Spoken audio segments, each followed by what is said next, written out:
அப்பனா இயேசுவிடத்திலிருந்து வல்லமை புறப்பட்டு எங்கெல்லாம் வல்லமை தேவைப்பட்டுச்சோ அங்கெல்லாம் போய் என்ன செஞ்சுச்சு? இப்போ வியாதியா இருக்கிற ஒருத்தர் இயேசுவை வந்து தொட்டார்னா, இப்போ கால் முடமான ஒருத்தர் இயேசுவை வந்து தொட்டார்னா, இயேசுவிடத்திலிருந்து வல்லமை புறப்பட்டு என்ன செஞ்சது? காலை சுகப்படுத்துச்சு. ஆனா எங்கெல்லாம் வல்லமை தேவைப்பட்டுச்சோ, எங்கெல்லாம் தேவனுடைய வல்லமை தேவைப்படுகிறதோ அங்கெல்லாம் அவருடைய வல்லமை என்ன செஞ்சது?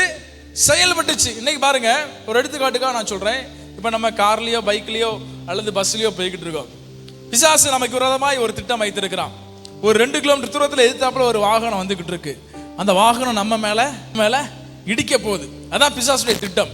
இப்ப நமக்குள்ளே தேவனுடைய வல்லமை இருக்குமானால், இப்ப இந்த வல்லமை புறப்பட்டு, இந்த வல்லமைக்கு ஒரு வேலை என்ன செஞ்சிருச்சு? இப்ப வந்துருச்சு. என்ன வேலை? அந்த வாகனம் நம்மள இடிச்சிடக்கூடாது. இப்ப இந்த வல்லமை புறப்பட்டு என்ன செய்யும்னா, அந்த வாகனம் நம்ம இடிக்காத வகையில ஒரு நல்ல காரியத்தை அந்த இடத்துல செய்யும். எப்ப?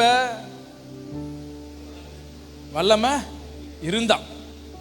இருந்தா. வசனம் சும்மா நீதிமானுக்கு ஒரு கேடும் வராதுன்னு வசனம் சும்மா சொல்லல. ஒரு கேடும் வராதுன்னா ஒரு கேடும் வராது. ஏன்னா தேவ ஆவியினால் நிறைந்த மனுஷனுக்குள்ளே வல்லமை இருக்கும். வல்லமை இருக்கும் பொழுது அந்த வல்லமையே புறப்பட்டு போய் செய்ய வேண்டிய காரியங்கள் என்ன செய்யும்? நம்ம